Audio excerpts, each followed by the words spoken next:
โอเคလက်ရှိကျွန်တော်တို့တောင်ကုန်းမြို့နယ်18ရက်ကွက်အုပ်ချုပ်ရေးမှုရုံးကိုချိတ်ပိတ်ထားတဲ့ဟာကိုရက်ကွက်အုပ်ချုပ်ရေးမှုတင်ထွန်းအောင်နဲ့တကွအပေါင်းပါများကျွန်တော်တို့ပြည်သူချိတ်ပိတ်ထားတောက်ခတ်ထားတဲ့ဟာကိုချိုးဖောက်ပြီးဝင်ရောက်တဲ့အတွက်ကျွန်တော်ပြည်သူတွေစီလုံးရောက်ရှိနေတာဖြစ်ပါတယ်အားလုံးခဏလေးနေပြီပါဘုရားနိုင်ဘူးတော့ဆောင်းလာတာဒီစစ်မလားလုံးဆောင်ဆောင်းလာတာဘုရားရှင်းတော်လုံးဆောင်းလာတာ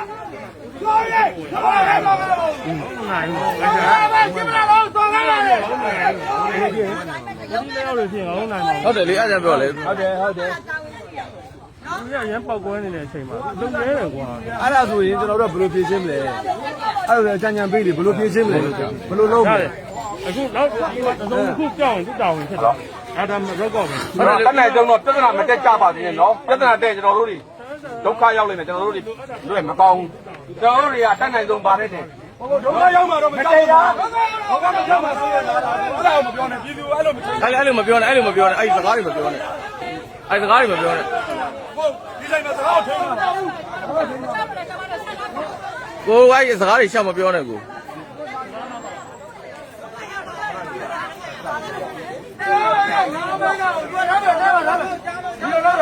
ငါမပြည့်ပြီလားဘာလို့ပြည့်တာငါမပြည့်ပြီလားဘာလို့သွား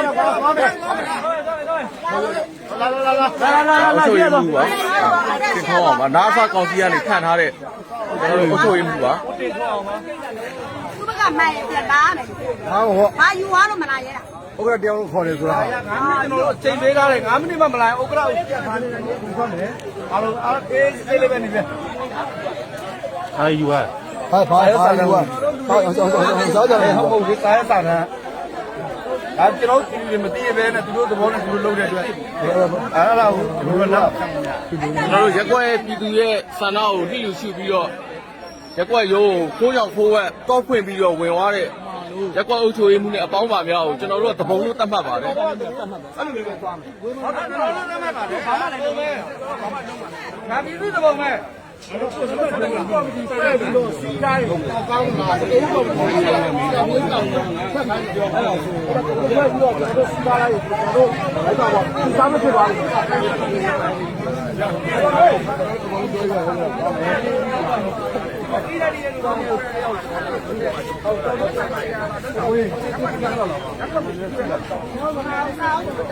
ောင်းနေလာမှာမဟုတ်ဘူး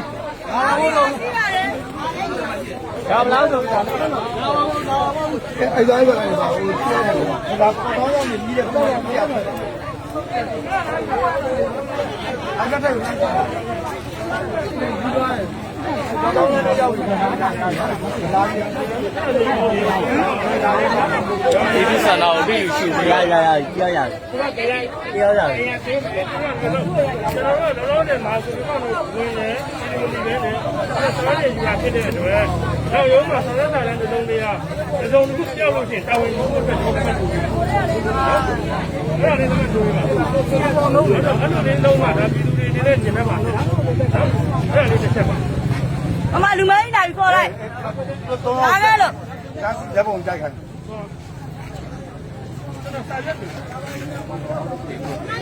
စာရွက်လို့အဲ့နောက်ကစာရွက်လို့ဟောသူရဲ့အေဘောလေးတစ်စားတော့တောင်းဝယ်ပေးပါလား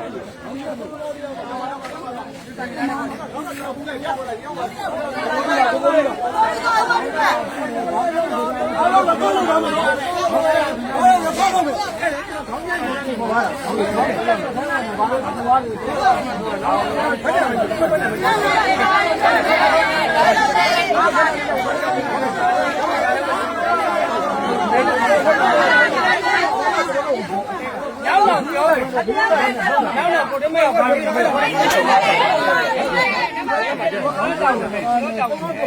ဟိုလာတိုင်းကိုဘာမှမဆောက်ရဘူးဟာလို့မနာရတော့ရောပါဒီလိုပဲမှာအဲ့တော့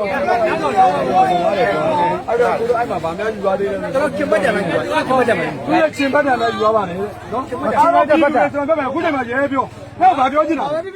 ဟောဗာပြောချင်တာတွေကိုကိုယ်လင်းပြော နော်ကိုဘာပြောနေလဲပြောကြဟုတ်လားအားလုံးဒီအမေကြီးရောဟုတ်ကဲ့မလုပ်နဲ့ကျွန်တော်တို့စားရက်ခွက်တွေကကျွန်တော်တို့ပေါ်ထားပြီးသားပြောတယ်ဒီလိုပြောတာလိုက်ကြည့်နေတယ်ကျွန်တော်တို့လုံးဝမခွဲတော့ဘူးအကြောင်းရည်ကိုတော့မရဘူးဘောတော့ဟုတ်ကဲ့ဘောတော့ဘာလဲဘောတော့ဘာလဲခွဲတော့ဘောတော့မရဘူးအဲ့တော့ဘာလို့ကခ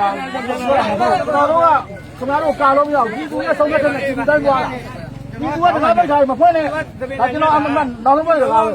မလာနဲ့လုံးဝမလာ ဟုတ်လေအကိုတို့ပြည်သူကအခုလက်မခံတာအကိုတို့ဘာလို့အတင်းကျပ်လုပ်ချင်တာလဲဟုတ်ပြီအကိုတို့ရက်ခွက်အုပ်ချုပ်မယ်ပြောတယ်ဒီပြည်သူတွေတယောက်လုံးကအကုန်လုံးကဘယ်သူမှအကိုတို့လက်မခံပါဘူးအကိုကအတင်းအာဏာကြီးအရင်ယူနေရလားဟမ်ဘယ်လိုမျိုးလဲဟုတ်ကျွန်တော်ရက်ွက်တယ်မှာဟုတ်ဟိုနေပတ်စံပြန်ဆက်နေဟုတ်တယ်အဲ့ဒါလေးလည်းကျွန်တော်တို့နားလေဒါမဲ့ဟိုတနေ့အကိုလည်းသိပြီးသားအကိုမဟုတ်လေပြောရမှာပဲအဲ့ဒါသိတာဒီရတော့ချွေးကြည့်ပြီခရံပြန်ရမယ်နောက်ဒီနေရာမှာကျွန်တော်ပြောမယ်ငွေရှင်ရောငွေရှင်ကျေးဇူးတွေရောကိုပါဖိုင်နော်အားလုံးဟုတ်ပြီမဟုတ်ပြီးတော့နောက်တစ်ခုပြောမယ်အခုဗျာလူတွေအခု7 နာရီကျော်9 နာရီဆိုထောက်ခွင့်ရတဲ့လူတွေကအကိုလိုပဲရှိတယ်အကိုတို့ညဘက်လာရင်တော့ဘယ်လိုလုပ်မလဲတေ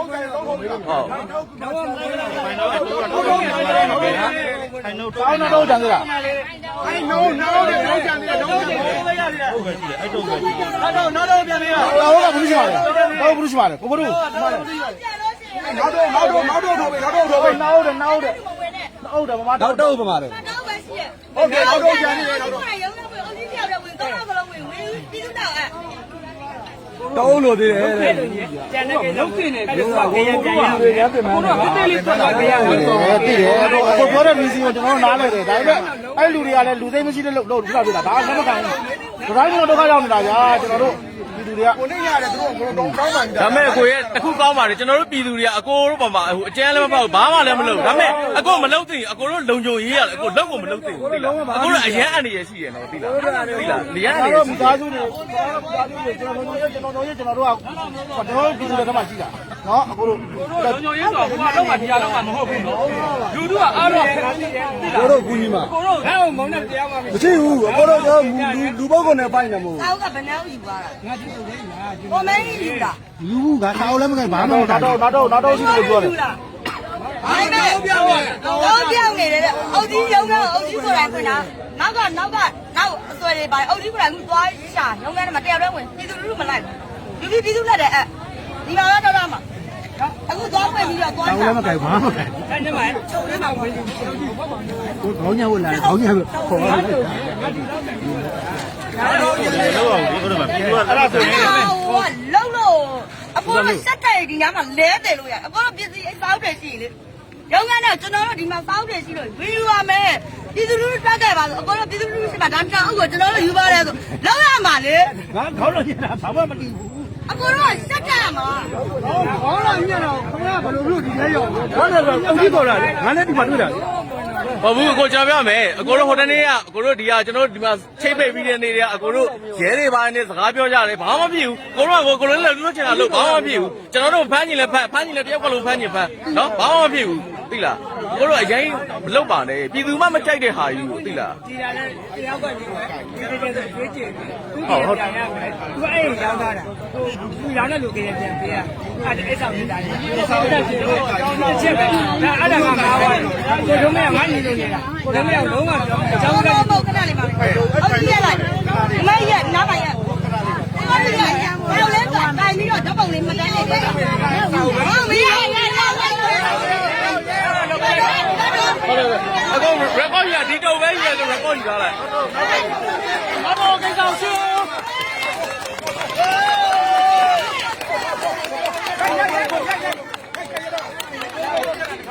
အဲ့လိုမလုပ်နဲ့မကိုင်ဘူးတဲ့မကိုင်ဘူးတဲ့အဲ့ဒါကမသိပါနဲ့မကိုင်ပါနဲ့ကျွန်တော်တို့ကျွန်တော်တို့ပေါ်လာ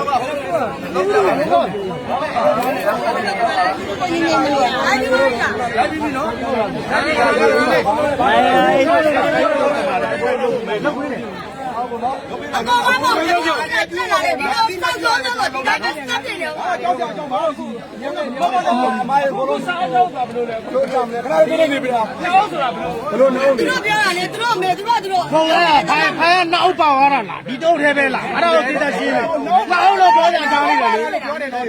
နောက်ပါသွားလို့ပြောနေတယ် ဟိုခဏလေးခဏလေးပါဗျာနှစ်အောင်ဆိုတဲ့စကားဘယ်ကနေထွက်လာတာလဲ ဟိုကနောက်ကျော်ပြောတာ ပြောတာမဟုတ်ဘူးဒီလာတယ် အဲ့ကနောက်ယူရတယ်ဆိုမြင်လားဘယ်လိုလဲ နှစ်အောင်ဆိုတာစောင်း